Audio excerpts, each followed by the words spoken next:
This welding process is characterized by a continuously fed solid wire electrode which provides an arc totally covered by a layer of granular flux. So the question basically is asking what is a welding process that involves a continuously fed solid wire electrode, and as soon as this solid wire is in contact with the base metal, an arc is formed together with a layer of a granular flux.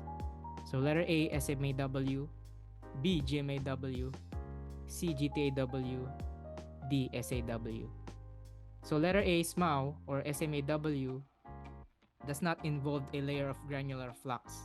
So basically the flux is being processed through that smoke coming out of the electrode coating of the electrode, from the coating of that electrode, from that stick electrode of SMAW. So that flux is being so to speak burned and protects the weld pool from the atmospheric gases. So that's not the answer here. So we have basically a flux here, or a layer of a granular flux. It's like a sand basically. So GMAW, while it has a continuously fed solid wire, doesn't not have a granular flux. Letter C, GTAW does not have a continuously fed solid wire. It has a tungsten electrode with filler metals that you have to basically fuse to the base metal. So letter D, SAW or submerged arc welding, that's why the term is submerged, because the arc is submerged in a layer of granular flux, and it is a continuously fed solid wire electrode through that machine. Basically, it can be considered as an automatic or a semi-automatic process because of its continuous wire feeding and a controlled travel speed. Basically, you can control the machine's travel speed automatically, unlike for SMAW, GMAW, and other process where the travel speed is being controlled by the welder itself. So a welder here is not needed, but an operator, basically to set up the machine to basically set the speed of the wire feeding and the travel speed of the solid wire.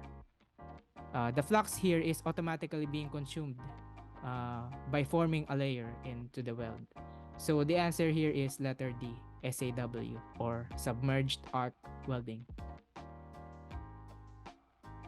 Next question, which of the following is the limitation of SAW? Letter A, can only be done in vertical position. Letter B, a manual welding process. Letter C, weld deposition in small amounts. Letter D, can only be done in position where flux can be supported in the weld joint, normally in flat or horizontal positions. So here in SAW, the one thing that its limitation is it cannot, I repeat it cannot be done in vertical position. So letter A, it's automatically eliminated. So letter B, a manual welding process. So as I've alluded earlier, it can be considered as a semi-automatic or an automatic process because you can control the wire feeding and the travel speed. So letter B is not correct. It's not a limitation because it's an automatic process. So letter C, weld deposition in small amounts. Because submerged arc welding can be an automatic process, and because of its continuous wire feeding and basically have a big machine there, it is known for depositing large amounts of weld pool or weld metal in the base metal. So that's not a limitation of SAW. So as you can basically understand from now, is letter D is the answer because it can only be done in position where flux can be supported in the weld joint, normally in flat or in horizontal position. So you can just imagine, so the answer here is letter D. So you can just imagine if the welding machine is put in a vertical position, so the flux will fall because it cannot be supported in the weld joint. Because of gravity, it will just keep falling down. So if you can imagine, a flux is like a sand covering the weld. So its primary purpose is to prevent moisture from creeping into the weld, much like the electrodes needed to be stored in the oven. So basically, uh, this flux also has a proper storage procedure to be followed as well. So basically here, the limitation basically of SAW or SAW is that the machine must be configured or must be configured in such a way that the flux will not fall to the ground, because if it is contaminated, you cannot use it. So it will just be wasted. Which of the following is false regarding granular flux for submerged arc welding? Letter A. Flux is placed into a hopper above the welding torch and fed by gravity. Letter B. Flux is forced to the gun using compressed air. C. Flux, when properly stored, can cause moisture from creeping into the weld. Letter D. Flux may prevent the welder from seeing the arc with respect to the joint. So let's run through the choices here. So flux is placed into a hopper above the welding torch and fed by gravity. So this is correct. This is true because the flux is basically fed into the hopper above the welding gun, and uh, as it falls through the hopper, it falls down to the uh, weld arc itself, or the base metal to be joined. So it just falls through gravity by the hopper.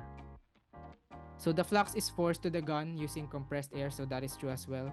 So it is for it to be loaded into the welding gun, the machine uses compressed air. So since the flux is a granular, or is a solid, it is made up of solid sand, or it is made up of basically like sand, it may prevent the welder from seeing the arc, because from the term itself, submerged arc, the arc is submerged through this granular flux. So letter D is also true. That might be an issue with the welding operator. He might not see the arc. One thing that you can remember, or one safety precaution that you may bypass in SAW, is that you may not use welding helmet or goggles, because, or you can just use goggles because the granular flux might go through your eyes. But the normal welding helmet, to prevent you from seeing the flash, because basically flash in SAW is non-existent, because yeah, the flux is covering the arc. So that's something to remember as well. So the answer here is letter C. Or I'm sorry, the answer here is letter C, not D. So that's a typo.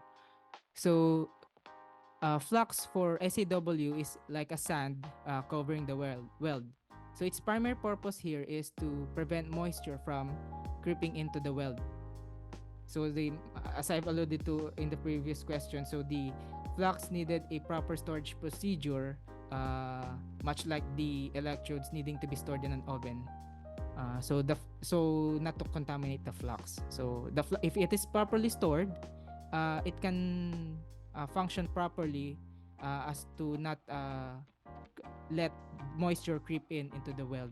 So it must be stored properly to preserve its function. So to prevent the weld from atmospheric attacks, basically from hydrogen, oxygen, and all those kind of stuff. So the answer here is letter C, not D. Which of the following is the advantage of submerged arc welding? Letter A, high deposition rates. Letter B, non-existence of slag. Letter C, flux promotes accumulation of moisture in the weld. Letter D, none of the above. So basically, flux is a sand. It's basically slag itself. No? So letter B is not the answer. So basically, you have slag in it, but you can just remove it easily, because it just covers the weld arc. It doesn't stick basically on the weld, unlike unlike stick welding. So flux promotes accumulation of moisture, so that cannot be further from the truth. So flux basically prevents moisture into the weld. So that's why it's covering it. But the one advantage of submerged arc welding is high deposition rates. If you want high deposition, you want to fill that metal in with, if it's very thick, like a 20-inch or even 60-inch metals. I've seen some factories that weld steel plates almost, I think 1.5 to 2.5 inch thick. Basically it is a submerged arc welding. So basically it can produce high deposition rates of weld. So the answer here is letter A, high deposition rates. Remember that if you want to deposit or if you want high deposition rates, use SAW any day of the week. It will produce your desired weldment into a thicker metal. So next question here, F7A6-EM12K is a SAW electrode or a SAW electrode. What does F and the digit 7 mean? So letter A, iron, 70,000 psi strength. B, flux, 7,000 psi strength. C, flux, 70,000 psi strength. D, iron, 70,000 psi strength. So for the nomenclature of the SAW electrode, so F means flux.